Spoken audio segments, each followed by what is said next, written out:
ये वक्त है आप सभी के पसंदीदा कार्यक्रम दंगल का। आज का दंगल गोली बनाम कानून के इंसाफ पर है। अतीक अहमद के बेटे असद के एनकाउंटर को लेकर अब तक 7 राजनीतिक दलों ने सवाल उठा दिए हैं। ज्यादातर दल इसे फर्जी एनकाउंटर करार दे रहे हैं। असदुद्दीन ओवैसी ने इसमें मजहब का एंगल भी डाला है। हालांकि असद के साथ मारे गए गुलाम के परिवार वालों ने एसटीएफ की कार्रवाई का समर्थन किया है और शूटर गुलाम का शव लेने से भी इनकार कर दिया है। इस बीच अतीक और अशरफ से प्रयागराज के धूमनगंज में पूछताछ हो रही है, क्योंकि अतीक के पाकिस्तानी आतंकवादियों से लेकर अंडरवर्ल्ड डॉन अबू सलेम तक के कनेक्शन का खुलासा हुआ है। और इतना ही नहीं, असद को दिल्ली से लेकर पुणे और झांसी तक छिपने में नेताओं और खनन माफिया की मदद का भी पता चला है। इन सवालों का जवाब एसटीएफ, एटीएस और पुलिस तलाश रही है। लेकिन इस बीच असद और गुलाम के एनकाउंटर वाली जगह पर मौजूद हालात और तथ्यों से भी इस एनकाउंटर को लेकर कुछ आशंकाएं पैदा हुई हैं। हालांकि एनकाउंटर को लेकर झांसी पुलिस के पास 3 एफआईआर दर्ज हैं। पुलिस उसकी जांच भी करेगी और रिपोर्ट भी देगी। लेकिन जो सबसे बड़े सियासी आरोप लगाए जा रहे हैं, उसके हवाले से सबसे बड़ा सवाल यही है कि क्या गोली के बदले गोली से इंसाफ का तरीका सही है? क्या असद और गुलाम के एनकाउंटर पर सवाल उठाने का मकसद सिर्फ राजनीति करना है? क्या एनकाउंटर पर सवाल उठाने से पुलिस के हौसले पर असर पड़ेगा? ऐसे तमाम सवालों पर आज के दंगल में बड़ी चर्चा हम करने वाले हैं, लेकिन उसके पहले हमारी ये रिपोर्ट देखिए। माफिया अतीक सलाखों के पीछे घुट रहा है। जनाजे में शामिल होने की बार बार जुबानी गुहार लगा रहा है और उधर उसके बेटे असद को सुपुर्दे खाक करने के लिए कब्र खोदी जा चुकी है। हमारी मौजूदगी इस वक्त उस जगह पर है जहां पर असद अहमद की कब्र खोदी जा रही है और अगली तस्वीरें आप जो देखेंगे यहां से, वो आप देखेंगे कि उसकी मिट्टी की तैयारी हो रही है। आप दिखाएंगे कैमरामैन नीरज यहाँ से दिखाएंगे, ये उनके वाले यानी कि उनके पिताजी की है। ये पिताजी की है, ये वो उनकी माँ की है। वो उनकी माँ की है। और ये फोन आया कहा गया कि पास में लगानी है। हाँ। अतीक पुलिस रिमांड में है। पूछताछ में 200 से ज्यादा सवाल हैं। 3 बड़े खुलासे हैं। खबर है कि अतीक पाकिस्तानी आतंकवादियों की ओर से सप्लाई हथियार खरीदता था। अतीक ने अंडरवर्ल्ड डॉन अबू सलेम से भी असद को छिपाने में मदद ली और उमेश पाल के कातिलों को दिल्ली में एक नेता की मदद से और झांसी में एक खनन माफिया की मदद से छिपाने की कोशिश की थी। इन खुलासों पर यूपी से लेकर महाराष्ट्र तक की एटीएस हरकत में है। अबू सलेम से पूछताछ की तैयारी है, क्योंकि खबर है कि अबू सलेम की मदद से असद और गुलाम पुणे में भी छिपे थे। खबर है कि इस दौरान असद सीधे अतीक अहमद से संपर्क में था। साबरमती जेल से अतीक और बरेली से अशरफ फेस टाइम और व्हाट्सएप संपर्क का इस्तेमाल करके उसे छिपाने के लिए कमांड दे रहे थे। इन सब सुरागों का सच अब पुलिस अतीक और अशरफ से उगलवाएगी। लेकिन इस बीच असद के एनकाउंटर को लेकर सवाल उठने लगे। इन सवालों के 3 बड़े कारण हैं। सबसे बड़ी वजह राजनीतिक है, जिनमें विपक्षी दल एनकाउंटर पर सवाल उठा रहे हैं। दूसरे, एनकाउंटर वाले घटनास्थल और वहां के हालात के कारण भी सवाल उठा रहे हैं। तीसरा कारण सबूतों और तथ्यों को लेकर उठाए जा रहे हैं। पहले दिन से भारतीय जनता पार्टी चुनाव को देखते हुए इनकाउंटर कर रही है और एक उदाहरण नहीं है। मैं तो बीजेपी से पूछना चाहता हूं कि जिस बुलडोजर ने, जिन अधिकारियों ने, प्रशासन ने एक ब्राह्मण मां और बेटी के ऊपर बुलडोजर चला दिया, आग लगा दी, उनका क्यों नहीं मिट्टी में मिला दिया? जहां लगातार जब से सरकार आई है फेक एनकाउंटर करा रही है। समाजवादी पार्टी ही नहीं, अब तक 7 ऐसे दल हैं जिनके नेताओं ने इस एनकाउंटर पर सवाल उठाए हैं। इनमें समाजवादी पार्टी, बहुजन समाज पार्टी, कांग्रेस और आरएलडी के साथ टीएमसी, एआईएमआईएम और शिवसेना ने भी सवाल उठाए। एफआईआर में पुलिस लिखती है कि पीछे से भी पुलिस की टीम आई। शम्स साहब बता रहे हैं कि भाई पीछे तो दीवार है, गाड़ी कैसे आएंगी? गाड़ी कैसे आएंगी? शम्स साहब कह रहे हैं, मैं नहीं कह रहा हूं। वो आदमी को तजुर्बा है इन तमाम क्राइम्स की रिपोर्टिंग का। वो क्वेश्चन उठाए, मैं भी क्वेश्चन उन्हीं की बात को लेकर मैं क्वेश्चन उठा रहा हूं कि गाड़ी पीछे से कैसे आती है। आज तक संवाददाता शम्स ताहिर खान ने मुठभेड़ स्थल का मुआयना किया तो पारिछा डैम के पास की पक्की सड़क से उस कच्चे रास्ते तक गए जहां मुठभेड़ हुई थी। एफआईआर के हिसाब से असद और उसके साथ जो गुलाम था बाइक पर, चूंकि पुलिस को देखकर उसने अपनी बाइक की स्पीड तेज कर दी थी, बाइक वहां से फिसलती है। यह पगडंडी है और उसके नीचे का यह हिस्सा है। यहां से फिसलकर बाइक गिरती है और ये ब्लड स्पॉट बता रहा है कि शायद इसी के इधर राइट और लेफ्ट साइड में, और यहीं पे ये एनकाउंटर हुआ। एनकाउंटर पर हुई एफआईआर के मुताबिक असद और गुलाम को दोनों तरफ से घेर लिया गया था, लेकिन मौके पर जाकर एक और बात पता चली कि घटनास्थल से आगे कोई रास्ता ही नहीं था। यह है वो सामने का सीन, जिस 2 किलोमीटर की पगडंडी की मैं आपसे बात कर रहा हूं, वो रास्ता यहां आकर खत्म होता है और कोई दूसरा रास्ता नहीं है किसी भी गाड़ी के आने का। कल रात हम लोग दीवार के उस तरफ गाड़ी में रुक गए थे क्योंकि हमें मालूम नहीं था यही रास्ता है। ये दीवार है, ये देखिए, ये दीवार है और पुलिस के हिसाब से एक दूसरी टीम पुलिस की इस तरफ से आई। क्या इस दीवार को फलांग कर कोई गाड़ी इधर आ सकती है?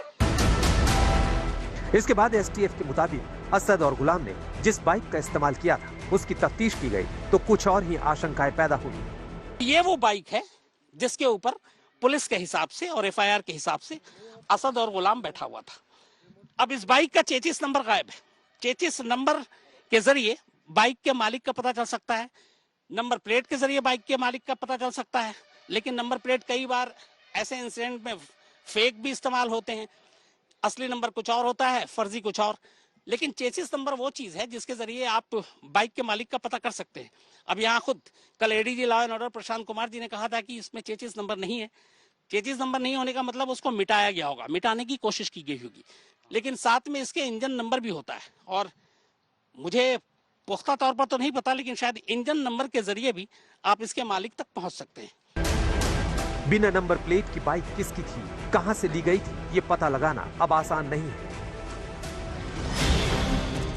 वैसे एसटीएफ ने झांसी के जिस सतीश पांडे के घर से सुराग मिलने की बात एफआईआर में की है, उनकी पत्नी का दावा है कि गुड्डू मुस्लिम फरवरी में ही पहली और आखिरी बार वहां आया था। उसके बाद एसटीएफ भी आई थी, लेकिन 13 अप्रैल को वहां कोई नहीं आया था। ये सारे परिस्थिति जन्य सवाल पुलिस की एफआईआर से ही उठ रहे हैं, जिसमें पुलिस ने अपनी ओर से सिर्फ 9 गोलियां दागने का दावा किया है, जबकि उसमें से 2 गोली असद की गर्दन और सीने में और 1 गोली गुलाम के पेट में जा लगी थी।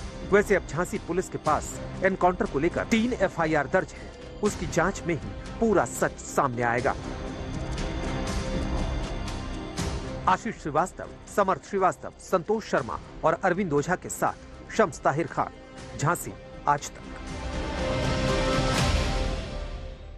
अपराधी पर एक्शन, लेकिन सियासत में भारी टेंशन है। विरोधी दल सवाल खड़े कर रहे हैं तो सरकार अपनी पीठ थपथपा रही है।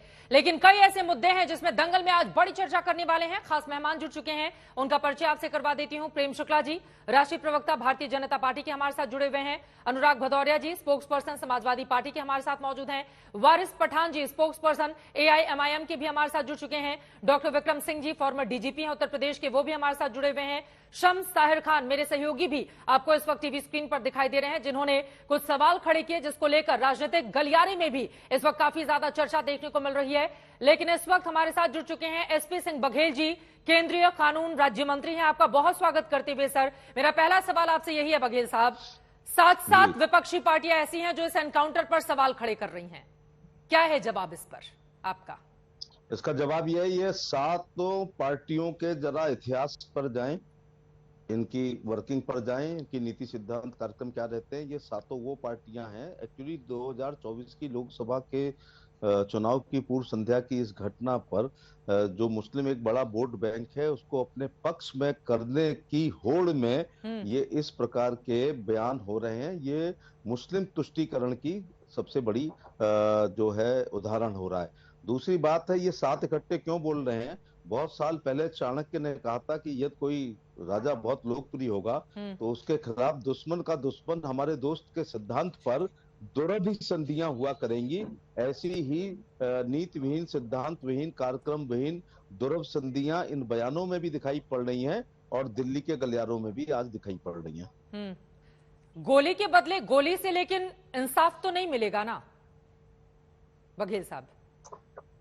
चित्रा जी, गोली के बदले अगर गोली केवल हमारी सरकार नहीं, जो ये विपक्ष के कई 6-7 पार्टियां बोल रही हैं, उनकी भी सरकारें अलग अलग सूबों में रही हैं। अगर वो लोग भी गोली के बदले गोली से न्याय देने का काम करते तो हिंदुस्तान की अदालतों में 5 करोड़ से ऊपर मुकदमे विचाराधीन नहीं होते। योगी सरकार और मोदी सरकार अदालतों के द्वारा न्याय दिलाने का प्रयास कर रही है। इसलिए एक तरफ आप सवाल करते हैं कि पेंडेंसी इतनी क्यों है, इसमें से 70,000 के आसपास सुप्रीम कोर्ट में है और क्या नाम 40-45 लाख हाई कोर्ट में है। से सभी 4 करोड़ से ऊपर मुकदमे सेशन में है जहां पर के इस प्रकार के केसों की सुनवाई होती है। तो मैं अकेली अपनी सरकार की बात नहीं कर रहा हूं। अखिलेश यादव की सरकार में अगर गोली से गोली हो रहा होता, बहन जी की सरकार में हो रहा होता, या बाकी लोग जो बोल रहे हैं तो फिर मुकदमे पेंडिंग ही नहीं होते, सारे यही फाइनल हो गए होते। ऐसा नहीं होता है। जेलें भरी पड़ी हैं इस समय विचाराधीन कैदियों से जिनके मुकदमे ट्रायल में चल रहे हैं। ऐसी घटना हो जाती है और ये एक मुस्लिम अपराधी है, इसलिए ये सातों दल एक सुर से इसलिए बोल रहे हैं कि जो चुप रह गया उसको फिर मुसलमान माफ नहीं करेगा। इसलिए बड़े से बड़े बयान मुसलमानों के तुष्टीकरण करने के लिए ये आ रहे हैं। जेल का आप उदाहरण दे रहे हैं, तो इसी वजह से 183 अपराधियों को मार गिराया गया एनकाउंटर में ताकि तुरंत न्याय मिल जाए और सरकार अपनी पीठ थपथपाए। चित्रा जी, जब मैं कह रहा हूं कि 5 करोड़ से ऊपर मुकदमे विचाराधीन है और एक मुकदमे में 4-4, 5-5, 6-6, 8-8 अभियुक्त होते हैं, तो एक तरफ आप 183 का एक छोटा सा ना के बराबर 5 करोड़ की तुलना में आंकड़े दे रहे हैं। 5 करोड़ मुकदमे हैं, इसमें एक्यूज्ड की संख्या 20 करोड़ भी हो सकती है, क्योंकि एक कोई डकैती पड़ती है तो 8 लोग लिखाए जाते हैं, चोरी है तो 4-5 है, 147, 47, 49 का बलबा होता है तो 10-10, 20-20 लोग होते हैं। तो हम 18 करोड़ इस समय मेरा अंदाज है, ये कोई आंकड़ा नहीं है। 5 करोड़ मुकदमे पेंडेंसी है तो 20 करोड़ उसमें अभियुक्त होंगे और 20 करोड़ की तुलना में अगर 142 मारे जा रहे हैं तो ये कोई आप न्याय की बात नहीं कर रहे हैं विपक्ष के लोग। एक आखिरी सवाल आपसे मैं पूछूंगी, चूंकि आप भी पुलिस डिपार्टमेंट में एक बड़े ओहदे पर रहे हैं, कई बार कुछ ऐसी कहानियां सामने आती हैं जिसको लेकर सवाल पूछे जाते हैं। दरअसल मुठभेड़ वाली जगह को लेकर सवाल ये पूछे जा रहे हैं। एसटीएफ का दावा है कि 2 तरफ से असद को घेरा गया था, जबकि अगर गौर से देखा जाए और वहां से जो ग्राउंड रिपोर्ट हमारी बताती है आगे का रास्ता तो बंद था, तो फिर कहां से घेरने पहुंच गई एसटीएफ की टीम? एक्चुअली ऐसे केस जब भी होते हैं तो जिन्होंने एक दिन कानून नहीं पढ़ा है, जो पुलिस ट्रेनिंग नहीं की है, जो एकेडमी नहीं गए हैं, जो पुलिस रेगुलेशन नहीं जानते हैं, जिन्होंने एक तफ्तीश कभी नहीं की है, वो भी जेम्स बॉन्ड हो जाते हैं इस समय और वो अपने हिसाब से एक स्टोरी को करते हैं। देखिए, मैं चित्रा एक बात और कहूं कि encounter is not any word written in any IPC, CrPC, CPC और पुलिस रेगुलेशन। विक्रम सिंह साहब केवल मेरी बात को समझ पा रहे होंगे, बाकी तो प्रेजुडिस से लोग बैठे हैं वहां पर। ये सरकमस्टांस होते हैं, उस समय की स्थिति क्या होती थी। चित्रा जी भी अगर कार से जा रही हैं और उनकी कोई चैन छीन रहा है और अगर आप पे लाइसेंसी रिवॉल्वर है तो आप right of private defence of property, आप उस आदमी को मार सकते हैं। तो क्या 300 तो लिखा जाएगा आपके ऊपर? एक आदमी आपके घर में सेंध लगाता है, आधा अंदर आ जाता है, आपकी रात में नींद खुलती है, आप उसकी गर्दन काट सकती हैं, तो क्या 300 तो आप पे लिखा जाएगा? और वही चोर भाग रहा है और 2 किलोमीटर दूर जाके आप उसे मारेंगी तो 302 होगा। और इसी प्रकार से right of private defence of body 96 IPC से लेकर 106 तक है, जिसमें देश के प्रत्येक व्यक्ति को आत्मरक्षा के अधिकार में गोली चलाना और दूसरे को मारने का अधिकार है, लेकिन अतीक के बेटे को नहीं है, because he is accused, he is aggressive. ये पुलिस और आम जन को भी अधिकार है। तो ये इनकाउंटर होता है, ये तात्कालीन परिस्थितियों पर होता है। अगर हमारी एसटीएफ ने 48 दिन मेहनत करी, सुरागरसी करी, पत्तारसी करी, मुखबिर मामूर किए गए, तमाम local intelligence unit, special branch, हमारी और एजेंसी, सबकी सतत प्रयास से, और मुझे लगता है तमाम हजारों मोबाइल की लोकेशन देखने के बाद, जब लोकेशन झांसी में पकड़ी जाती है और जब वहां पाई जाती है, जब पुलिस घेरती है, अगर हाथ उठा के आदमी समर्पण कर दे तो क्या कभी मारा जाएगा? ठीक है। ये असद और दूसरा गुलाम कई मुकदमों में पेंडिंग में, इन्होंने सरेंडर क्यों नहीं किया अदालत में, आत्मसमर्पण क्यों नहीं किया अदालत में कर रहे हैं तमाम मुकदमे में। आज चित्रा जी आपको एक बात और बता दूं, अब आतंक समाप्त हुआ है, 100 से ऊपर मुकदमे हैं। 35 साल के आपराधिक, नॉट राजनीतिक इतिहास में पहली बार अतीक अहमद उसके साथियों को आजीवन कारावास हुआ है, वो भी उमेश पाल मरने से पहले गवाही दे के गए हैं। अभी तो राजू पाल का बाकी है। ठीक है सर। और इसलिए मैं कहना चाह रहा हूं कि तमाम वादियों से अपील कर रहा हूं, तमाम गवाहों से अपील कर रहा हूं कि अब वो फॉरवर्ड आए और अदालत सुनती है केवल गवाह और वादी को, और वो लोग सब डर की वजह से एफिडेविट लगा चुके थे, हॉस्टाइल हो चुके थे। कई बार जुडिशरी ने उस केस को सुनने नहीं किया, जजेस बदलते रहे, और अब उनको आजीवन कारावास, और इस एनकाउंटर की वजह से आप देख लेना मुकदमों में इतनी सजाएं होंगी कि आपको ये मुझे लगता है हर 2 महीने बाद एक इस प्रकार से आपको डिस्कशन करना पड़ेगा। चलिए, बहुत शुक्रिया। अब जो दावा आप कर रहे हैं हर 2 महीने के बाद क्या इस तरह के डिस्कशन होंगे, इस पर हमारी नजर रहेगी। फिलहाल के लिए बहुत शुक्रिया केंद्रीय कानून राज्य मंत्री एसपी सिंह बघेल जी, आज तक से जुड़ने के लिए और इस महत्वपूर्ण विषय पर चर्चा करने के लिए। लेकिन कई ऐसे सवाल हैं जो खड़े हो रहे हैं। शम्स ताहिर खान मेरे सहयोगी बीती शाम से ही लगातार वहां से रिपोर्टिंग करके कई सवाल खड़े कर रहे हैं। सबसे पहले शम्स के पास रुख करते हुए, शम्स, आपने जो रिपोर्ट की है उसको लेकर राजनीतिक गलियारों में इस वक्त काफी ज्यादा चर्चा देखने को मिल रही है। असदुद्दीन ओवैसी ने भी उसका हवाला दिया है, लेकिन आप चूंकि मौके पर मौजूद हैं, वो 5 सवाल जो एनकाउंटर को लेकर इस वक्त पूछे जा रहे हैं, आपको क्या नजर आ रहा है वहां से? देखिए चित्रा, सबसे पहली बात तो बड़ा अफसोस की बात है ये कि आज ऐसा नहीं है कि पहली बार इनकाउंटर को लेकर सवाल उठे। आप शुरुआत से जब भी कोई इनकाउंटर होता है उसको लेकर सवाल उठते हैं। एनएचआरसी और बाकी सुप्रीम कोर्ट के गाइडलाइन से उसके अपने आप जांच भी होती है, इंक्वायरी भी होती है। तो इनकाउंटर को लेकर अगर राजनीतिक रंग दिया जाए या धार्मिक रंग दिया जाए, मेरी नजर में ये बहुत गलत है। इसको सिर्फ एक क्राइम के नजरिए से देखना चाहिए। क्राइम, क्रिमिनल, माफिया, डॉन, इनके लिए 0 टॉलरेंस होना चाहिए, इसमें कोई शक नहीं है। इनकाउंटर पर सवाल उठते हैं और उठते रहेंगे, आगे भी उठेंगे। जहां तक इस एनकाउंटर की आप बात करें, इसमें असल में जो खुद पुलिस की एफआईआर है, उस कहानी में ही कई ऐसे लूपहोल से जिनकी वजह से शक और गहराता और सवाल भी खड़े होते हैं। एक 45 दिन से जिनको आप ढूंढ रहे हैं, 2 शूटर जिसके ऊपर 5 लाख रुपए का इनाम है, वो बिना हेलमेट पहने हुए, बिना मास्क लगाए, खुलेआम अपना चेहरा दिखाकर, और बाइक जिसका कोई नंबर प्लेट नहीं है। आमतौर पर ऐसी हालत में कोई सड़क पर निकलता नहीं है जिसके मन में चोर हो कि कहीं पुलिस की नजर न पड़ जाए, इसी बहाने न पकड़ ले चालान काटने के और फिर भेद खुल जाए। एक तो वो जिस बाइक पे दोनों बैठे हुए हैं, उस बाइक की चाबी नहीं है, बाइक को ढोकर पुलिस वाले यहाँ थाने तक लाते हैं। इसके अलावा जो कच्चा रास्ता है जहां पर ये करीब मेन हाईवे से 2 किलोमीटर अंदर तक जाते हैं, और उस रास्ते पे मैं कई बार चला हूं कल से अब तक, किसी भी कीमत पे आप 20 से 25 किलोमीटर की रफ्तार से ज्यादा गाड़ी चला ही नहीं सकते। गड्ढे इतने गहरे गहरे हैं कि आप पलट जाएंगे, गाड़ी फिसल जाएगी और आप भाग नहीं सकते। तो एक वो कि 2 किलोमीटर तक ऐसे रास्तों पर चेस करना, उससे बहुत पहले भी ये पकड़ा जा सकता था। तो ये ऐसे सवाल हैं कि जिनको लेकर तमाम सवाल उठ रहे हैं, और जिस तरीके से बाकी इनकाउंटर को लेकर सवाल उठ रहे हैं, उसी तरीके से इस इनकाउंटर को लेकर सवाल उठ रहे हैं। जो बाइक है, जिस बाइक पर वो बैठा था, वो अभी थाने में वहां है, उस जाकर हम लोगों ने बाइक भी देखा, तमाम मीडिया के लोगों ने देखा।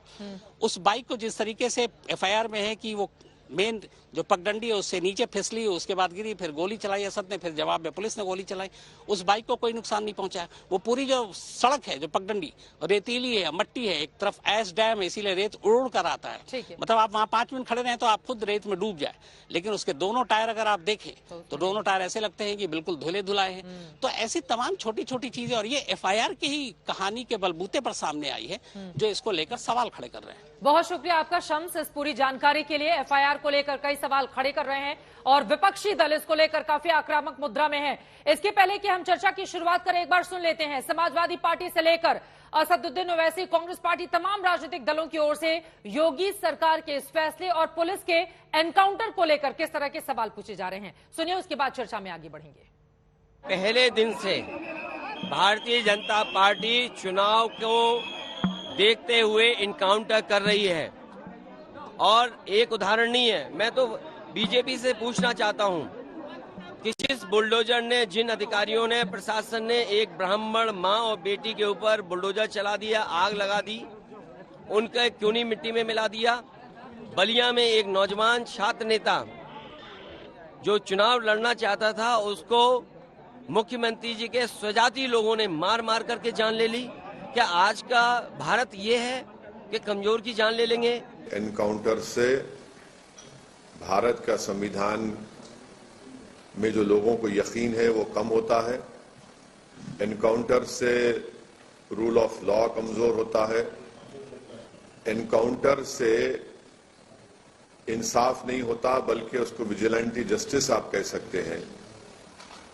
और एनकाउंटर्स जो होते हैं उससे लोगों का जो कोर्ट्स का काम है, आप जज का काम आप करना चाहते हैं, इंडियन पीनल कोड है, सीआरपीसी है, एविडेंस एक्ट है, आप उस सबको भुला देना चाहते हैं। The other name for Mr. Ajay Bisht was actually Mr. Togdo, because whenever he was chief minister, even when he was MP, he would like to tell his police and his law and order enforcement agencies that Togdo, which means finish them off.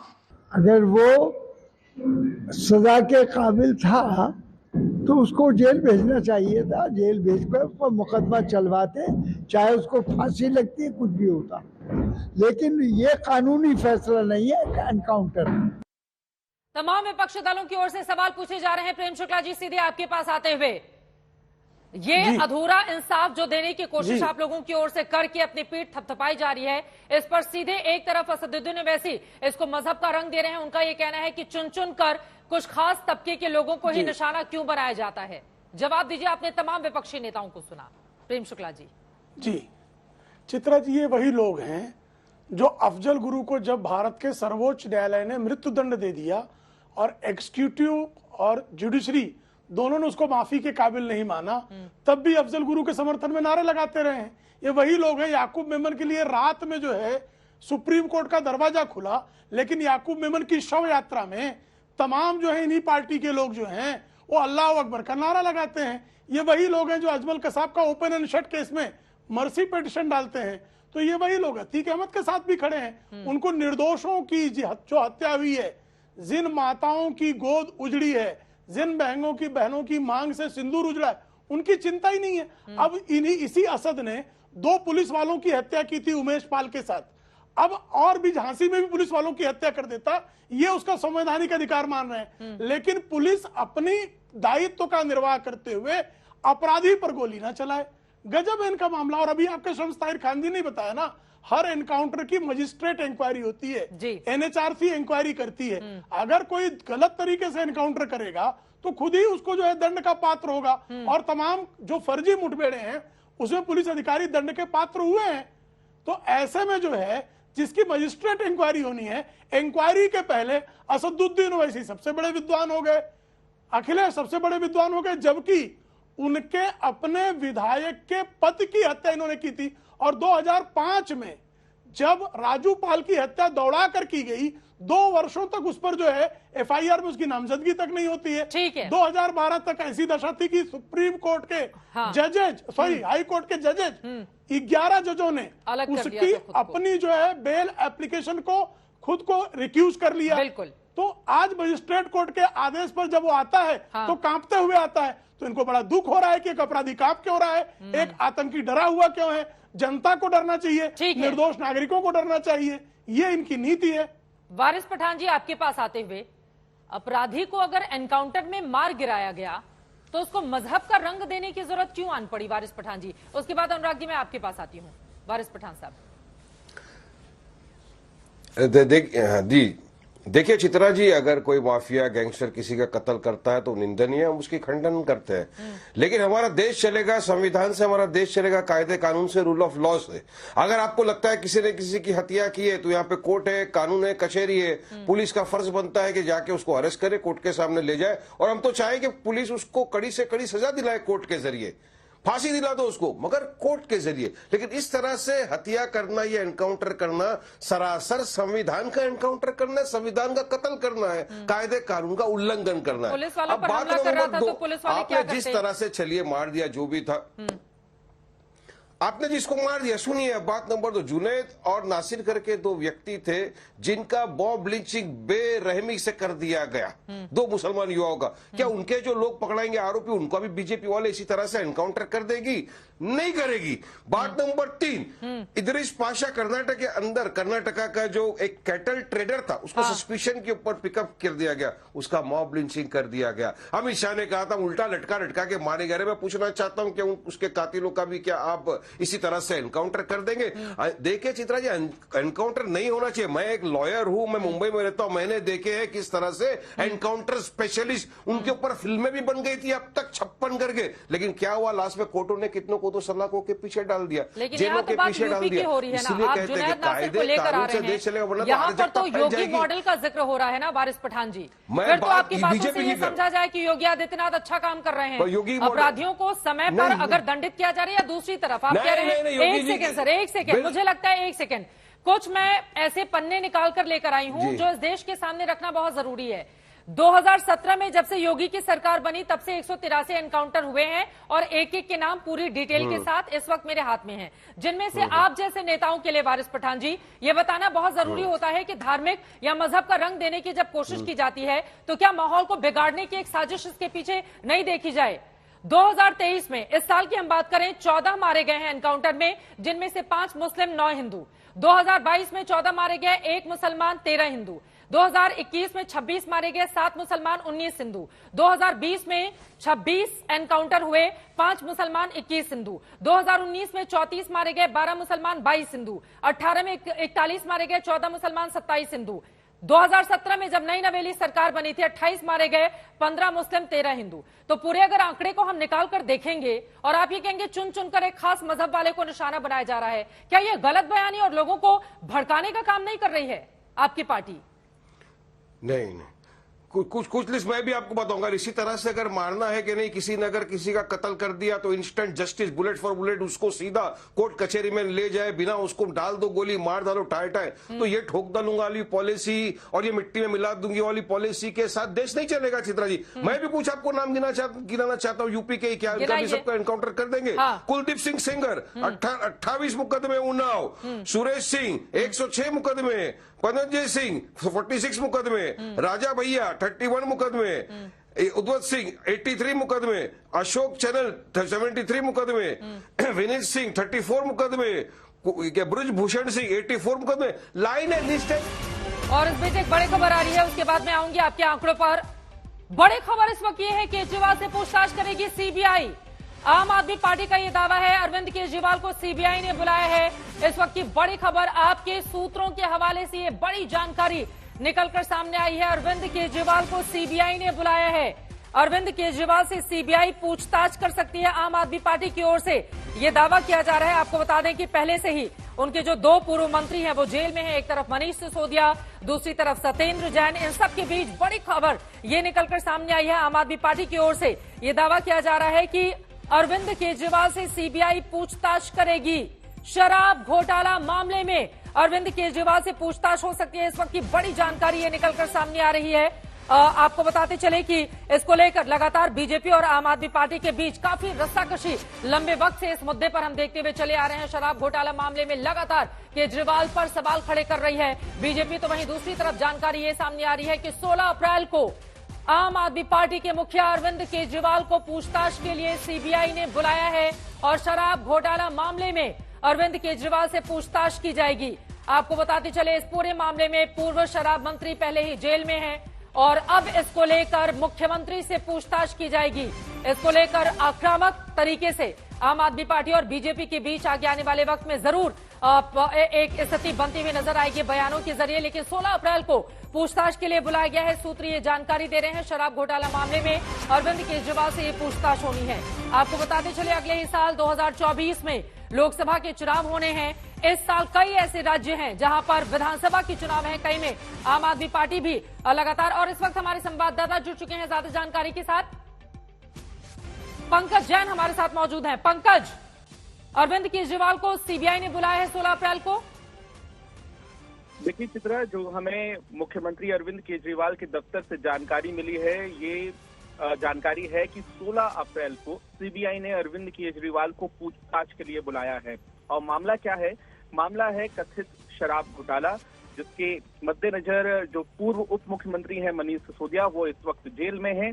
और CM दफ्तर की तरफ से आज तक को जो जानकारी मिली है कि मुख्यमंत्री अरविंद केजरीवाल से सीबीआई अब इस मामले में पूछताछ करेगी। तो अब तक जो जानकारी सामने आई है, देखना यह भी होगा कि आम आदमी पार्टी की क्या कुछ इस मामले में प्रतिक्रिया होती है, क्योंकि अब से कुछ ही देर में आम आदमी पार्टी दफ्तर में एक प्रेस कॉन्फ्रेंस भी करने जा रही है। लेकिन लगातार पिछले कई दिनों से चित्रा, आपको हम बता दें कि अरविंद केजरीवाल शराब मामले को लेकर सवाल खड़े कर रहे थे केंद्र सरकार पर और बीजेपी पर। वो ये कह रहे थे कि देश विरोधी जो ताकतें हैं वो लगातार आम आदमी पार्टी को परेशान करने की कोशिश कर रही हैं। तो जाहिर है आम आदमी पार्टी के लिए ये बड़ी चिंता की बात तो है ही, लेकिन देखना ये भी होगा कि इस पूरे मामले में आम आदमी पार्टी का रुख क्या रहता है। आपने बताया कि कुछ ही देर के बाद आम आदमी पार्टी की ओर से बाकायदा प्रेस कॉन्फ्रेंस की जाएगी।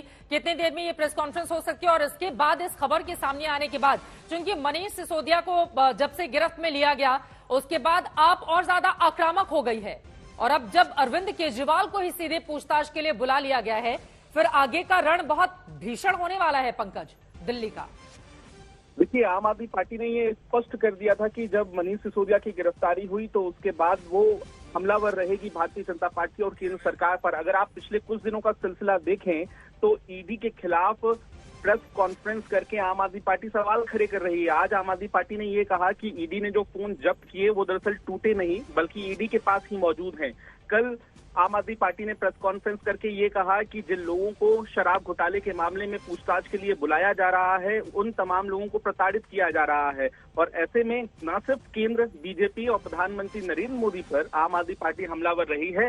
अरविंद केजरीवाल भी आज जो सुबह कार्यक्रम हो रहे थे वहां पर मीडिया से जब बातचीत कर रहे थे तो उन्होंने शराब घोटाले को लेकर सवाल खड़े किए थे, लेकिन अब जो जानकारी सामने आई है देखना होगा कि इसका जो जवाब है आम आदमी पार्टी किस रूप में देती है। लेकिन आम आदमी पार्टी के सबसे बड़े नेता, और वो भी ऐसे वक्त पर चितरा जब हाल ही में आम आदमी पार्टी को राष्ट्रीय पार्टी का दर्जा मिला है, तो जाहिर सी बात है कि आम आदमी पार्टी अब आक्रामक रुख अपना सकती है आने वाले दिनों में। और अब से कुछ ही देर में, जो कि आपने सवाल पूछा, अब से कुछ ही देर में करीब आधे घंटे के बाद आम आदमी पार्टी पूरे मामले में प्रेस कॉन्फ्रेंस कर सकती है। बिल्कुल, और यहाँ पर बीजेपी के नेताओं की एक एक प्रतिक्रिया भी ट्विटर पर देखने को मिल रही है, उस पर मैं जाऊंगी। लेकिन शराब कारोबारियों को फायदा पहुंचाने के आरोप आम आदमी पार्टी पर लगे। इसके पहले हमने देखा था 26 फरवरी को मनीष सिसोदिया को सीबीआई ने कैसे पूछताछ के लिए बुलाया, 8 घंटे पूछताछ हुई, फिर सीबीआई ने गिरफ्तार कर लिया, फिर ईडी की गिरफ्त में चले गए मनीष सिसोदिया, और उसके बाद उनकी मुश्किलें इस कदर बढ़ी हुई हैं कि अभी तक उनको जमानत नहीं मिल पाई है। और अब अरविंद केजरीवाल से करेगी सीबीआई पूछताछ, ये बड़ी जानकारी निकलकर सामने आ रही है। प्रेम शुक्ला जी हमारे साथ मौजूद हैं। प्रेम शुक्ला जी, इस पर पहली प्रतिक्रिया आपकी। सीबीआई की अपनी जांच प्रक्रिया है, उस जांच प्रक्रिया में जो कोई संदिग्ध होगा उसे स्वाभाविक तौर पर पूछताछ होगी, सबूतों के आधार पर, अभियुक्तों के बयानों के आधार पर। इस तरह जांच एजेंसियां अपनी प्रक्रिया पूरी करती हैं। लेकिन लगातार आम आदमी पार्टी की ओर से तो यही बीजेपी पर आरोप लगाए जाते रहे हैं कि आम आदमी पार्टी की बढ़ती है लोकप्रियता, उसका बढ़ता ग्राफ देखकर बीजेपी वालों ने सीबीआई और ईडी को पीछे लगाकर रखा हुआ है। नहीं, अच्छा प्रश्न चित्रा जी। आज तक किस चोर ने खुद को चोर कहा, किस आतंकवादी ने खुद को आतंकवादी कहा, किस भ्रष्टाचारी ने खुद को भ्रष्टाचारी कहा? हर कोई कहता है कि मैं ईमानदार हूं, मैं भला हूं, निर्दोष हूं। ये हर किसी को कहने का अधिकार है। दाऊद इब्राहिम भी खुद को आतंकवादी नहीं कहता, उस्मा बिन लादेन ने कभी आतंकवादी खुद को नहीं माना। तो अरविंद केजरीवाल खुद को क्यों भ्रष्ट मानेंगे? वो तो कहेंगे मैं ईमानदार हूं, लेकिन जो प्रमाण है वो सिद्ध कर रहे हैं कि वो बेईमानी हुई है। जो ट्रांजैक्शंस सामने दिखाई दे रहे हैं, सबूतों को जो मिटाने का प्रयास है, उसके सबूत जो है वो सीबीआई के पास है, प्रवर्तन निदेशालय के पास है। तो प्रवर्तन निदेशालय और सीबीआई साक्ष्यों के आधार पर कार्रवाई करेगी। साक्ष्यों के आधार पर कार्रवाई होगी। लेकिन बीजेपी और आम आदमी पार्टी के बीच में बीते कई महीनों से जिस तरह की जंग देखने को मिल रही है, इसके मद्देनजर आप अंदाजा लगा सकते हैं कि साल होने वाले कई राज्यों की विधानसभा चुनाव में भी आम आदमी पार्टी ने एंट्री ले ली है। प्रेम शुक्ला जी, इस सवाल के जवाब, लेकिन बाकी मेहमान भी बहुत देर से जुड़े हुए हैं, जल्दी जल्दी एक एक टिप्पणी ले लेती हूं। अनुराग भदौरिया हमारे साथ मौजूद हैं, मुनीश पांडे हमारे संवाददाता जुड़ चुके हैं ज्यादा जानकारी के साथ, और मुनीश ने खबर यह दी है कि सीबीआई 16 अप्रैल को सुबह 11 बजे पूछताछ के लिए अरविंद केजरीवाल को समन भेज चुकी है। मुनीश, क्या जानकारी और मिल रही है? जी बिल्कुल, देखिए, शराब घोटाले मामले में आम आदमी पार्टी के कई नेताओं पर जांच चल रही थी, और जो जानकारी हमें मिल रही है उसके मुताबिक 16 तारीख को अरविंद केजरीवाल को सीबीआई के मुख्यालय यानी कि नई दिल्ली में स्थित मुख्यालय पर बुलाया गया है, उनसे पूछताछ करनी है। इसके पहले आपको याद होगा चित्रा, जब ईडी ने इस मामले में चार्जशीट फाइल की थी तो उन्होंने साफ तौर पे कहा था कि इस मामले में जो आरोपी है समीर महेंद्रू, उससे अरविंद केजरीवाल ने एक बार फेस टाइम पर बात किया था। इसके अलावा कई ऐसे बड़े नेता थे, सांसद थे, जो कि इस नई शराब नीति के तहत दिल्ली में व्यापार करना चाहते थे, उनसे भी अरविंद केजरीवाल की मुलाकात हुई थी। सीबीआई सूत्रों का ये कहना है कि इस मामले में कुछ सबूत इकट्ठा करने के बाद उन्होंने अरविंद केजरीवाल को समन किया हुआ है और उन्हें 16 तारीख को 11 बजे दिल्ली में स्थित मुख्यालय पर पहुंचना होगा पूछताछ के लिए। अगर पूरी बात करें, देखिए इसके पहले मनीष सिसोदिया की गिरफ्तारी हो चुकी है, कई अन्य नेता हैं जिनके ऊपर जांच की आंच जरूर पहुंची है सीबीआई की, लेकिन अरविंद केजरीवाल दिल्ली के मुख्यमंत्री को समन करना अपने आप में काफी बड़ी खबर है इस वक्त। मैं चाहूंगी हमारे दर्शकों की जानकारी के लिए मुनीष पांडे आप बताएं कि किस तरह से नई शराब पॉलिसी लेकर आती है आम आदमी पार्टी की सरकार, लेकिन बाद में राजस्व का घाटा होता है, जिसके बाद आरोप लगते हैं कि शराब कारोबारियों को सीधे फायदा पहुंचाकर उनसे पैसों की लेन देन की गई है और चुनावों में उसे खर्च किया गया है। अगर विस्तार से इस शराब घोटाले के बारे में आप जानकारी दें हमारे दर्शकों को। मुनीष जी बिल्कुल, देखिए जब दिल्ली में अरविंद केजरीवाल की सरकार बनी तो जो पुरानी शराब नीति थी उसे साल 2021 में हटाया गया और एक नई शराब नीति लेकर आई गई। उस नई शराब नीति में सरकार के राजस्व को बहुत ज्यादा नुकसान था। अगर बात कर लें कि आंकड़ों की बात कर लें तो अगर 500 रुपए की शराब में लगभग अगर सरकार को उस वक्त, राज्य की सरकार को उस वक्त 300 रुपए का फायदा होता था तो वो फायदा घटकर 3 रुपए हो चुका था, यानी कि 1000% से ज्यादा का नुकसान हो रहा था सरकारी राजस्व को। लेकिन आम आदमी पार्टी इस शराब नीति को लेकर आई। शराब नीति को लाने के पहले कई ऐसे आरोप लगे हैं आम आदमी की पार्टी के ऊपर, यानी कि कुछ ऐसे ही शराब व्यापारी थे जिनको कि ये लाइसेंस दिया जा रहा था। शराब नीति इस तरह से लेकर आई गई थी कि जो सिर्फ इस मामले में बड़े प्लेयर हैं, जो बड़े व्यापारी हैं, वही शराब इस नई नीति के तहत व्यापार कर पाएं और अपनी जेबों में भारी मुनाफा भर पाएं। जब इस मामले में शिकायत गई, एलजी की तरफ से रिकमेंडेशन हुआ कि इस मामले में जांच करानी चाहिए, उसके बाद खुद जो दिल्ली सरकार है उसने इस शराब नीति को वापस लिया और दिल्ली की सरकार का एक नोट है जिसमें साफ तौर पे कहा गया कि इसे पीछे लेने की वजह यह है कि लगातार घाटा हो रहा था। कई ऐसी शराब की दुकानें थी जो खुल भी नहीं पा रही थी इस नई शराब नीति के तहत, लगातार घाटा हो रहा था। लेकिन जब मामले की जांच आगे बढ़ी तो पता चला कि 100 करोड़ रुपए से ज्यादा की रिश्वत जो आम आदमी पार्टी के नेता हैं उन तक पहुंची थी। विजय नायर जो कि आम आदमी पार्टी के कम्युनिकेशन इंचार्ज थे, उनको गिरफ्तार किया गया। बाद में मनीष सिसोदिया की गिरफ्तारी हुई, कई व्यापारी उसमें गिरफ्तार हो चुके हैं। दिल्ली से लेकर दक्षिण तक इसकी आंच महसूस की गई। मुनीष पांडे, हम सब ने देखा कि किस तरह से कई बड़े बड़े नेताओं के नाम सामने आए, लेकिन चूंकि अब सीधे दिल्ली के मुख्यमंत्री को सीबीआई ने पूछताछ के लिए बुलाया है तो किस तरह के सवालों का सामना उनको करना पड़ेगा। और यहां पर मैं कपिल मिश्रा जो कि बीजेपी के नेता है उनका ट्वीट देख रही हूं। उन्होंने पूरी जानकारी देते हुए लिखा है कि शराब घोटाले के आरोपियों ने कबूल किया कि केजरीवाल से फेस टाइम पर बात करने के बाद पैसे दिए थे। क्या बताना चाह रहे हैं ये नेता? जी बिल्कुल चित्रा, जैसे मैंने पहले जिक्र किया हुआ था कि एक जो आरोप लगा हुआ है अरविंद केजरीवाल के ऊपर कि समीर महेंद्रू जो इस मामले में एक मुख्य आरोपी है, उसने फेस टाइम पर अरविंद केजरीवाल से बात की थी और उस कॉल में अरविंद केजरीवाल ने बोला हुआ था कि विजय नायर इज माय बॉय, यानी कि विजय नायर मेरा लड़का है, तुम पूरी तरह से उस पर भरोसा करो। और समीर महेंद्रू वो शख्स है जो कि ना सिर्फ दिल्ली के बड़े व्यापारियों को एक साथ लेकर आ रहा था, लेकिन जैसा कि आप जिक्र कर रही थी कि साउथ के बड़े बड़े नेता यानी कि के कविता के जो नुमाइंदे थे, उसके अलावा एक सांसद है आंध्र प्रदेश के, उनके जो नुमाइंदे थे, इन सबको साथ में लेकर आ रहे थे और 100 करोड़ रुपए की रिश्वत को एडवांस में दिया गया था आम आदमी पार्टी को। ऐसे आरोप लगे हैं। जहां तक बात करें अरविंद केजरीवाल की क्या पूछताछ होने वाली है, क्या कुछ होने वाला है, देखिए अरविंद केजरीवाल दिल्ली के मुख्यमंत्री हैं, उनके ऊपर आरोप लगा है कि आरोपियों से बातचीत की है। उनके ऊपर आरोप है कि सांसदों से उन्होंने इस नई शराब नीति के तहत मुलाकात की और उन्होंने अरविंद केजरीवाल ने प्रोत्साहित किया उन व्यापारियों को कि आप आइए और दिल्ली में आप व्यापार करिए। ये सारे लगातार अरविंद केजरीवाल पर लग रहे थे और इसी वजह से अब सीबीआई का ये कहना है कि कुछ ऐसे कड़ियां जुड़ती नजर आ रही हैं जिसमें कि अरविंद केजरीवाल की पूछताछ इस वक्त बेहद जरूरी हो गई है और इसी वजह से उनको समन कर बुलाया गया है पूछताछ। ठीक है, ये अहम जानकारी मुनीष पांडे हमारे संवाददाता देते हुए। इन सबके बीच आपको बताते चले आप सांसद संजय सिंह का ट्वीट आया है। उन्होंने लिखा है अत्याचार का अंत जरूर होगा। अरविंद केजरीवाल जी को सीबीआई द्वारा समन किए जाने के मामले में शाम 6 बजे प्रेस वार्ता करूंगा। फिलहाल ये 3 तस्वीरें टीवी स्क्रीन पर आप देख रहे हैं। अरविंद केजरीवाल तक पहुंच गई है जांच की आंच, सीबीआई करेगी पूछताछ। इसके ठीक पहले जेल में है सत्येंद्र जैन। पहले ही आम आदमी पार्टी के सरकार में मंत्री रहे सत्येंद्र जैन की इन तस्वीरों को लेकर जो इस वक्त हम टीवी स्क्रीन पर आपको दिखा रहे हैं, मसाज को लेकर बीजेपी की ओर से कई सवाल खड़े किए गए। उनकी मुश्किलें बढ़ती हुई अब तक वो रिहाई नहीं पा पाए हैं। दूसरी तरफ जेल में है मनीष सिसोदिया, डिप्टी सीएम रह चुके थे। 18 मंत्रालय थे मनीष सिसोदिया के पास, लेकिन जेल जाने के बाद उन्होंने तमाम मंत्रालयों से इस्तीफा दिया और अभी तक अदालत से उनको राहत नहीं मिल पाई है। ऐसे में अरविंद केजरीवाल से सीबीआई की यह पूछताछ काफी अहम हो जाती है, क्योंकि आरोप यहां तक लगे हैं कि दरअसल आम आदमी पार्टी के नेताओं की ओर से सीधे संलिप्तता थी। डिजिटल सबूत नष्ट किए गए, जो पैसे इससे कमाए गए उसको चुनावों में खर्च किया गया। लेकिन आम आदमी पार्टी इसको लेकर लगातार आक्रामक रही है बीजेपी के ऊपर, ये कहते हुए कि आपकी लोकप्रियता जिस तरीके से बढ़ रही है इससे बीजेपी बौखलाई हुई है। इसी वजह से सीबीआई और ईडी को आम आदमी पार्टी के नेताओं के पीछे लगा दिया गया है। ये 3 तस्वीरें एक बार फिर से आपके सामने हैं। सबसे पहले जेल में गए सत्येंद्र जैन, बड़े मंत्री रहे लेकिन जेल में जाने के बाद अब तक राहत नहीं। मनीष सिसोदिया जेल में अब तक राहत नहीं, और अब अरविंद केजरीवाल से सीबीआई करेगी पूछताछ। ये बड़ी जानकारी, बड़ी खबर इस वक्त की निकलकर सामने आई है। सीबीआई ने सम्मन करके बुलाया है। कानून अपना काम कर रहा है हमारे हिसाब से।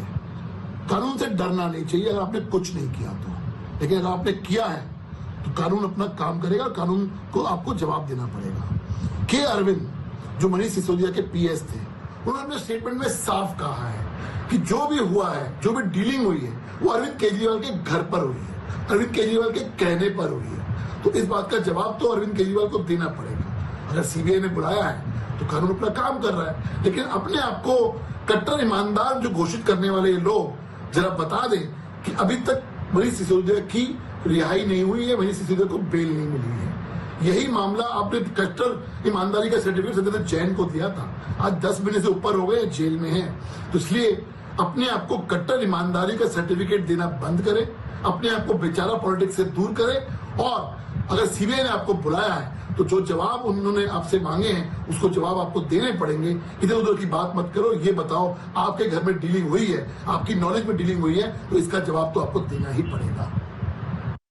हरीश खुराना बीजेपी के नेता को आप सुन रहे थे, उनकी ओर से कहा गया कि जो घोटाला हुआ है उसका जवाब तो आपको देना ही पड़ेगा।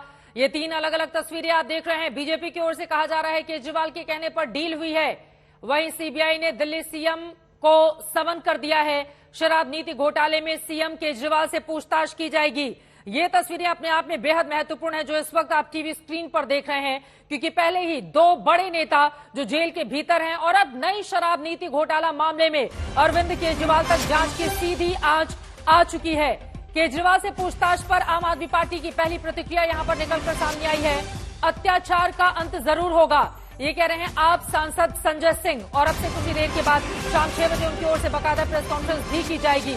वो कह रहे हैं आपका जिस तरह से अत्याचार का अंत जरूर होगा और आपकी ओर से प्रेस कॉन्फ्रेंस की जाएगी। ये पहली प्रतिक्रिया है आम आदमी पार्टी की। और अब ये शराब घोटाला का पूरा मामला है क्या, जल्दी से उसको आपको बता देते हैं। दिल्ली सरकार की नई शराब नीति 2021-22 से जुड़ी हुई है। 17 नवंबर 2021 को दिल्ली में नई एक्साइज पॉलिसी लागू की गई थी, निजी हाथों में सौंप दिया गया था। दिल्ली सरकार पूरी तरह से बाहर आ गई थी। दिल्ली में शराब की कुल 849 दुकानें खुली थी। माफिया राज खत्म होगा, ये दावा किया गया था अरविंद केजरीवाल की ओर से। लेकिन आपको बताते चले, नई एक्साइज पॉलिसी लागू हुई तो नतीजे सरकार के दावों के ठीक उलट आए थे। सरकार ने राजस्व बढ़ने का दावा किया था, लेकिन अब सरकार को नुकसान उठाना पड़ा था। 31 जुलाई 2022 को कैबिनेट नोट में सरकार ने माना कि भारी बिक्री के बावजूद रेवेन्यू का भारी नुकसान हुआ है। कैबिनेट नोट में इसकी वजह बताते हुए कहा गया था कि थोक और खुदरा कारोबारियों ने लाइसेंस लौटा दिए थे, जिसके कारण राजस्व का नुकसान हुआ था। दिल्ली सरकार को वित्तीय वर्ष 2022-23 की पहली तिमाही में 1485 करोड़ रुपए का राजस्व मिला था, जो बजट अनुमान से 37% से कम पर था। अप्रैल 2022 के बाद हर महीने राजस्व में लगभग 194 करोड़ रुपए की कमी आई थी। ये पूरा का पूरा मामला जो आम आदमी पार्टी के लिए गले की फांस बनता हुआ, जेल में मनीष सिसोदिया शराब मंत्री, उनसे पूछताछ की। सबसे पहले सीबीआई ने 8 घंटे लंबी पूछताछ की और उसके बाद उनको गिरफ्तार कर लिया गया था। फिर ईडी की एंट्री हो जाती है और अब तक मनीष सिसोदिया जो डिप्टी सीएम दिल्ली के रह चुके, शिक्षा मंत्री, 18 मंत्रालय उनके पास अलग अलग थे, उनकी मुश्किलें इस कदर बढ़ी कि अब तक वो अदालत से भी अपने लिए राहत नहीं पा पाए हैं। वहीं अरविंद केजरीवाल से अब कई तरह के सवाल पूछे जाएंगे, क्योंकि डिजिटल सबूत नष्ट करने के भी आरोप लगे हुए हैं आम आदमी पार्टी की सरकार के ऊपर। ये 3 तस्वीरें 16 अप्रैल को सुबह 11 बजे सीबीआई ने पेश होने के लिए कहा है। संजय सिंह कह रहे हैं आम आदमी पार्टी की ओर से कि अत्याचार का अंत जरूर होगा। इसके जरिए वो बीजेपी पर निशाना साधते हुए, क्योंकि इसके ठीक पहले मनीष सिसोदिया के मामले में भी आप ज्यादा आक्रामक रही और लगातार बीजेपी को लेकर सवाल खड़े करती रही। लेकिन इन सब के बीच सीधे अब जांच की आंच दिल्ली के मुख्यमंत्री अरविंद केजरीवाल के ऊपर। मुनीश पांडे हमारे संवाददाता जुड़ चुके हैं। मुनीश, एक बार फिर से हम चाहेंगे किस किस तरह के सवाल हैं जो अरविंद केजरीवाल से पूछे जाएंगे, और सवाल ये भी जो आम दर्शक है उसके मन में होगा कि शराब मंत्री तो मनीष सिसोदिया थे, वो जेल में हैं, उनके खिलाफ मामला चल ही रहा है, तो दिल्ली के सीएम को पूछताछ के लिए क्यों बुलाया जा रहा है? जी देखिए, दिल्ली के मुख्यमंत्री एक तरह से दिल्ली के मुखिया थे और सारे मंत्रालय उनके तहत काम कर रहे थे। चाहे अगर आप मनीष सिसोदिया के मंत्रालय की बात कर लीजिए, एक्साइज मिनिस्ट्री की, वो भी उनकी देखरेख में ही चल रहे थे। ये तो पहला आरोप है कि उनके नाकों तले इतना बड़ा घोटाला कैसे हो गया। लेकिन जो इस मामले की जांच है उसको समझना जरूरी है कि जब मामले की जांच आगे बढ़ी तो उसमें कई ऐसे तथ्य सामने आए जिसमें कि सीबीआई को लगता है कि उसके बारे में जानकारी अरविंद केजरीवाल को थी। जहां तक मनीष सिसोदिया के ऊपर आरोप है, देखिए साफ तौर पर आरोप ये था कि 100 करोड़ रुपए से ज्यादा की रिश्वत आई, उसमें मनीष सिसोदिया की रजामंदी थी, और 100 करोड़ रुपए की रिश्वत किसी और को नहीं आई। इन शराब व्यापारियों से आम आदमी पार्टी के कम्युनिकेशन इंचार्ज विजय नायर को है। विजय नायर को अरविंद केजरीवाल का करीबी बताया जाता है। ये बात होगी नंबर 1। नंबर 2, अरविंद केजरीवाल के ऊपर किस तरह के आरोप लग रहे हैं। देखिए 3 मुख्य बातें हैं इसमें। सबसे पहली बात यह है जो ईडी ने अपनी चार्जशीट में कहा था। ईडी ने अपनी चार्जशीट में यह कहा हुआ है कि अरविंद केजरीवाल ने इस मामले के मुख्य आरोपी समीर महेंद्रू से एक बार फोन पर बातचीत की थी, और उस फोन पर बातचीत करने के दौरान उन्होंने कहा था कि विजय नायर मेरा शख्स है, उसके ऊपर पूरी तरह से भरोसा करो। उसके बाद में समीर महेंद्रू ने कई मीटिंग्स की शराब व्यापारियों के साथ में, और उसके बाद 100 करोड़ रुपए की रिश्वत भी आई। दूसरा जो सबसे बड़ा आरोप है कि आंध्र प्रदेश के एक सांसद हैं, उन सांसद के साथ में अरविंद केजरीवाल ने मुलाकात की, और सांसद से मुलाकात करता है जो परिवर्तन करने के लिए आया था, सादा जीवन बिताने के लिए, अब ऐशो आराम की जिंदगी जीता है, जो आया था परिवर्तन करने के लिए कि मैं भ्रष्टाचार नहीं करूंगा, पूरा जहाँ पे 1-1 लाख रुपए के समोसे बांटे जाते हैं और 10-10 हज़ार रुपए की थालियां खाई जाती हैं, जिन्होंने दिल्ली के जीएसटी के पैसे को बर्बाद करके रख दिया, जो दिल्ली का विकास होना चाहिए उसको बर्बाद करके रख दिया। सड़कों का निर्माण होना चाहिए था, जमुना साफ होनी चाहिए थी, फ्री जल जो मेरे घर घर में नल में जल मिलना चाहिए था। दिल्ली को जो आयुष्मान कार्ड है, जो मोदी जी 5 लाख का इलाज फ्री देना चाहिए था, वो आपने नहीं दिया। और तो और कोरोना काल के अंदर जिस प्रकार से आपने दिल्ली को मौत के मुंह में डालने का काम किया है, ये सारी पोल खुलेंगे कि आपने पैसा लगाया कहाँ। दिल्ली का इतना बड़ा जीएसटी आता है, कहाँ लगाया आपने पैसा, कहाँ खर्च किया है आपने पैसा। आप तो बीजेपी की ओर से लगातार प्रतिक्रिया एक के बाद एक सामने आ रही है। वहीं सिंघवी से कानूनी सलाह लेगी आम आदमी पार्टी, ये बड़ी खबर इस वक्त की। आपको बताते चले कि इस पूरे मामले में अभिषेक मनु सिंघवी से कानूनी सलाह ली जाएगी। केजरीवाल को समन पर कानूनी सलाह देंगे अभिषेक मनु सिंघवी। ये बड़ी जानकारी इस वक्त निकलकर सामने आ रही है। आम आदमी पार्टी अब अभी से आक्रामक, वो कह रही है कि अत्याचार का अंत जरूर होगा। बीजेपी कह रही है कानून अपना काम कर रहा है। बीजेपी का कहना है केजरीवाल के कहने पर ही डील हुई थी, लेकिन अब अभिषेक मनु सिंघवी से कानूनी सलाह लेगी आम आदमी पार्टी। ये बड़ी जानकारी निकलकर सामने आ रही है। लेकिन आपकी मुश्किलें बढ़ती हुई, क्योंकि एक तरफ आपको बताते चले कई राज्यों में विधानसभा के चुनाव है और सबसे बड़े स्टार प्रचारक है अरविंद केजरीवाल। सीबीआई ने सीधे उनको समन कर दिया है कि नई शराब पॉलिसी जो आपने लागू की थी, उसमें जो करोड़ों का घोटाला हुआ है, उसमें आम आदमी पार्टी में उसमें आपकी भूमिका क्या रही। कई ऐसे सवाल हैं जिसका जवाब अब मुख्यमंत्री अरविंद केजरीवाल को देना होगा। मुनीश, बीच में आपको रोकना पड़ा था, अपनी बात आप पूरी करें। 5 ऐसे सवाल जिसका सामना मुख्यमंत्री अरविंद केजरीवाल को करना पड़ सकता है। जी बिल्कुल, सबसे पहले तो उन्हें यही पूछा जाएगा कि क्या उनको शराब घोटाले के बारे में जानकारी थी या नहीं थी। उसके अलावा अगर शराब घोटाला हो रहा था, उन्हीं के राज्य में वो मंत्रालय है, उन्हीं की निगरानी में वो मंत्रालय है, तो आखिरकार उनको पता क्यों नहीं चला। तीसरा और सबसे मुख्य सवाल होने वाला है कि आखिरकार ऐसी क्या जरूरत थी कि आपने एक शराब व्यापारी से आपने फेस टाइम पर बात की और उसको यह कहा कि विजय नायर आपका शख्स है और उसके ऊपर पूरी तरह से भरोसा की जाए। चौथा और सबसे बड़ा सवाल होने वाला है कि आखिरकार ऐसी क्या जरूरत थी कि आपको एक सांसद से मुलाकात करनी पड़ी सिर्फ इसके लिए कि वो दिल्ली की नई शराब नीति के तहत व्यापार किया जाए। और उसमें आपको चित्रा यह भी बता दूं कि अरविंद केजरीवाल ने उस मुलाकात में ईडी के आरोपों के मुताबिक यह कहा था कि वेलकम टू दिल्ली, यानी कि दिल्ली में आपका स्वागत है और आप यहाँ पर व्यापार पूरी तरह से करिए। पांचवा और सबसे मुख्य सवाल होने वाला है कि आखिरकार जब इतने सारे लोग, विजय नायर आपका करीबी शख्स था, 100 करोड़ रुपए की वो रिश्वत लेता है, इसके बारे में क्या आपको जरा भी जानकारी नहीं थी। एक और बात बता दूं आपको, बहुत महत्वपूर्ण है चित्रा इस पूरे मामले में, अरविंद केजरीवाल का रोल इस पूरे एक्साइज पॉलिसी की ड्राफ्ट कॉपी को लेकर भी आता है, क्योंकि इस मामले के जो एक्साइज के अधिकारी थे उन्होंने साफ तौर पर सीबीआई को जानकारी दी है, उन्होंने बयान दिया हुआ है सीबीआई को कि इस मामले में पहली बार उन अरविंद केजरीवाल के घर पर उनको बुलाया गया और वहीं पर एक छापी हुई ड्राफ्ट कॉपी उनको दी गई और उनको कहा गया कि यही नई शराब नीति लागू करनी है आपको दिल्ली में। और उसके पहले जो आबकारी मंत्रालय है उन्होंने जो अपना एक ड्राफ्ट कॉपी बनाया हुआ था उसको सिरे से खारिज कर दिया था। तो अरविंद केजरीवाल उस मुलाकात में मौजूद थे, उस मीटिंग में मौजूद थे। अरविंद केजरीवाल के अलावा मनीष सिसोदिया मौजूद थे। तो ये तमाम तरीके के जो आरोप लग रहे थे, इन्हीं वजहों से अब सीबीआई को ये लगता है कि अरविंद केजरीवाल की पूछताछ मुख्यमंत्री रहते 3 लोगों की कमेटी बनाई, 3 मिनिस्टर ग्रुप बनाया, जिस मिनिस्टर ग्रुप को मनीष सिसोदिया जी हेड करे थे, सतेंद्र जैन और ट्रांसपोर्ट मिनिस्टर थे। इन तीनों ने एक नकली पॉलिसी नकली मेल्स के माध्यम से क्रिएट की, जो पॉलिसी एक्चुअल में उनको शराब के कारोबारियों ने दी थी, जिनसे मनीष सिसोदिया जी ने, अरविंद केजरीवाल जी ने पैसे लिए थे। अरविंद केजरीवाल जी के ये बहुत बड़े अमीर दोस्त, बहुत अमीर लोग थे ये, जो मनीष सिसोदिया जी के और अरविंद केजरीवाल जी के दोस्त थे।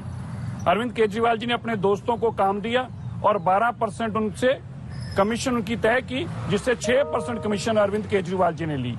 अरविंद केजरीवाल जी अकेले ऐसे सीएम हैं जो इसलिए फाइल पे साइन नहीं करते क्योंकि वो पैसे लेते हैं। उनको पता है कि मैं रिश्वतें पैसे इकट्ठा कर रहा हूं, कल को मैं फंस जाऊंगा, इसलिए देश में अकेले चुने हुए मुख्यमंत्री जो किसी फाइल पे साइन नहीं करते। और आज जब सीबीआई ने उनको सम्मन किया है तो पुख्ता सबूत हैं। दिनेश अरोड़ा जो सरकारी गवाह बना, उसने भी बताया कि किस तरह मनीष सिसोदिया जी के साथ अरविंद केजरीवाल जी उनके जन्मदिन पर आते थे, और जब ये चोरी पकड़ी गई तो तुरंत वो फोटोएं जो थी सोशल मीडिया से डिलीट की गई अरविंद केजरीवाल जी द्वारा।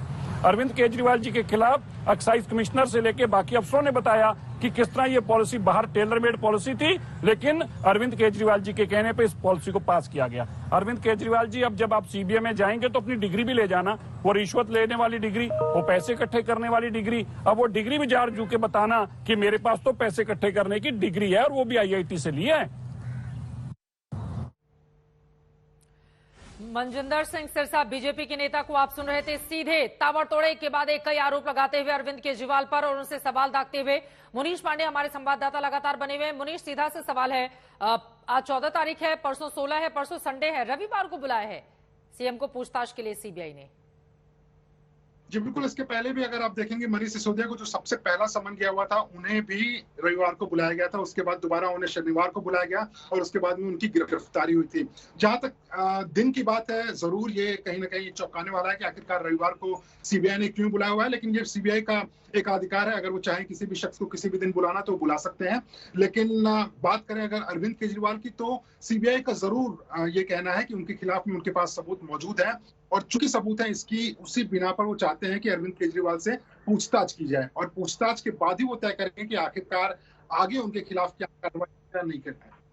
मुनीश, अब अगला सवाल, चूंकि एक तरफ पहले से ही पूर्व डिप्टी सीएम मनीष सिसोदिया जो शराब मंत्री भी रहे वो जेल के भीतर हैं, कई ऐसे सवाल हैं जिसका सामना उनको सीबीआई और ईडी दोनों के ही सामने करना पड़ा।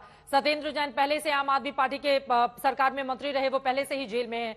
अब सीधे अरविंद केजरीवाल तक जांच की आंच पहुंच चुकी है। अगर मैं थोड़ा पीछे जाऊं, के कविता जो कि केसीआर की बेटी हैं और उनका एक बड़ा प्रभाव है साउथ की राजनीति में, खासतौर से उनके राज्य की हम बात करें तो किस तरह से ये कनेक्शन एक बड़ा दायरा लेता हुआ चला आया? वो कौन कौन से लोग थे जिनसे पूछताछ की गई, किन लोगों ने डिजिटल सबूत नष्ट होने के आरोप लगाए, और इसके साथ ही कौन कौन से ऐसे चेहरे थे जिनसे सीधे फेस टाइम के जरिए बातचीत हुई थी ताकि ये पकड़ में ना आ पाए, जैसा कि आरोप आम आदमी पार्टी के नेताओं पर लगते रहे हैं। मुनीश जी बिल्कुल चित्रा, अगर बात करें के कविता की, तो देखिए के कविता के ऊपर आरोप है कि उनके 2 शख्स थे, अरुण पुल्लई और उसके अलावा अभिषेक बोइनपल्ली।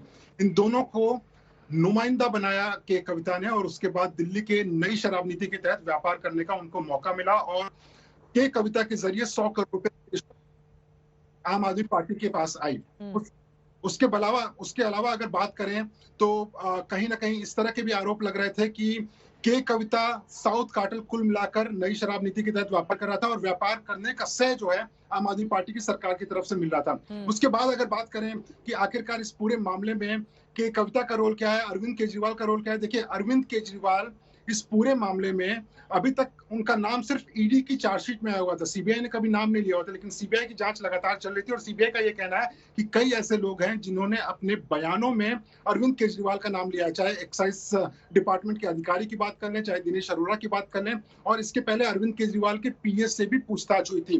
बात करें मैं लौटी हूं मुनीश आपके पास। आम आदमी पार्टी के नेता इस वक्त हमारे साथ सोमनाथ भारती जी फोन लाइन पर जुड़ चुके हैं। सोमनाथ जी, 16 तारीख को मुख्यमंत्री अरविंद केजरीवाल को सीबीआई ने समन जारी कर पूछताछ के लिए बुलाया है, पहली प्रतिक्रिया इस पर आपकी? देखिए, बहुत दुर्भाग्यपूर्ण है जो कुछ हो रहा है। जिस प्रकार से सीबीआई ईडी का दुरुपयोग भाजपा सरकार कर रही है, ये डेमोक्रेसी के लिए खतरा है। जिस स्कैम का साइज तक पता नहीं, जिस स्कैम का क्वांटम तक पता नहीं, जिसका एबीसीडी पता नहीं, उस स्कैम में जिसको मर्जी बुलाए जा रहे हैं। मनीष सिसोदिया जी हो, सुंदर जैन हो, अरविंद केजरीवाल हो, जिस कुछ पता ही नहीं। चूंकि मैं वकील हूं और वकील होने के नाते मैं उसका अध्ययन कर चुका हूं उस फाइल का, उसमें एक भी तथ्य नहीं है। सीबीआई की पूछताछ में शामिल होंगे अरविंद केजरीवाल, ये बड़ी जानकारी निकलकर सामने आई है। अरविंद केजरीवाल को सीबीआई के समन पर कानूनी सलाह भी ली जाएगी और बाकायदा अरविंद केजरीवाल सीबीआई की पूछताछ में शामिल होने के लिए जाएंगे। सोमनाथ जी, आप अपनी बात को पूरी करें। 16 अप्रैल को सुबह 11 बजे पूछताछ के लिए मुख्यमंत्री को बुलाया गया है, लेकिन क्या आप लोगों के भीतर इस बात को लेकर डर भी है? देखिए, पहले से ही आपके दो कद्दावर नेता जेल के भीतर हैं। एक में शराब घोटाला मामले में ही पूर्व शराब मंत्री को अब जिस तरह की मुश्किलों का सामना करना पड़ा है, अभी तक उनको जमानत नहीं मिली है। अब सीधे ये जो जांच की आंच है वो मुख्यमंत्री तक पहुंच गई है। सोमनाथ भारती जी,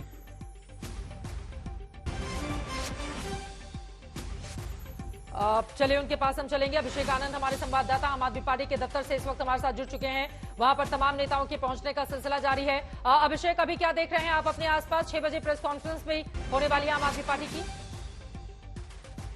चित्रा प्रेस कॉन्फ्रेंस करेंगे, सारी तैयारी, सारे डॉक्यूमेंटेशन के साथ बड़ा हमला भी करने की तैयारी है आम आदमी पार्टी की भाजपा के ऊपर। तमाम पार्टी के जो कार्यालय है उसमें गहमा गहमी शुरू हो चुकी है, नेता आने शुरू हो चुके हैं और सबसे बड़ी बात यह है कि जो सबसे अहम जो एक टेक्निकल पॉइंट है उसको लेकर के ये सामने आ रहे हैं। उनका ये कहना है कि जब मंत्रालय ही नहीं है, जब कागज पर दस्तखत ही नहीं है, तो फिर मुख्यमंत्री को बना करके सिर्फ और सिर्फ पॉलिटिकल एजेंडा सेटल करने की कोशिश की जा रही है। ये आम आदमी पार्टी अब जो प्रेस कॉन्फ्रेंस करेगी, अब जो आगे की रणनीति उनकी होगी वो यही होगी, क्योंकि किसी भी डॉक्यूमेंट में कहीं पर भी अरविंद केजरीवाल जो मुख्यमंत्री हैं उनका कहीं पर भी ऐसा कोई डायरेक्ट इन्वॉल्वमेंट नहीं है। पहले से भी आम आदमी पार्टी इसको सिरे से नकारती रही है कि इसको लेकर के अभी तक जांच एजेंसी के पास कोई भी पुख्ता सबूत नहीं मिले हैं और वो सिर्फ और सिर्फ अपने पॉलिटिकल मास्टर्स को सेटिस्फाई करने के लिए कर रही है। अब आम आदमी पार्टी का ये कहना है कि जब कहीं कोई दस्तखत ही नहीं है तो फिर कैसे आप सीएम को सीधा पूछताछ के लिए बुला सकते हैं? चित्रा, ये सवाल महत्वपूर्ण है, लेकिन इसी के साथ ही साथ क्या इस बात का आम आदमी पार्टी के भीतर डर भी है? देखिए, आपके जितने भी बड़े नेताओं को पूछताछ के लिए बुलाया गया, उसके बाद हमने देखा डिप्टी सीएम की गिरफ्तारी हो जाती है पद पर रहते हुए, हालांकि बाद में उनको पद छोड़ना पड़ता है। और बीजेपी के कई नेता बहुत पहले से इस बात को लेकर अरविंद केजरीवाल को घेर रहे थे, तो क्या किसी बात को लेकर डर भी आम आदमी पार्टी की ओर से जाहिर किया जा रहा है? क्योंकि अब तो सीधे मुख्यमंत्री को ही सीबीआई ने बुला लिया है।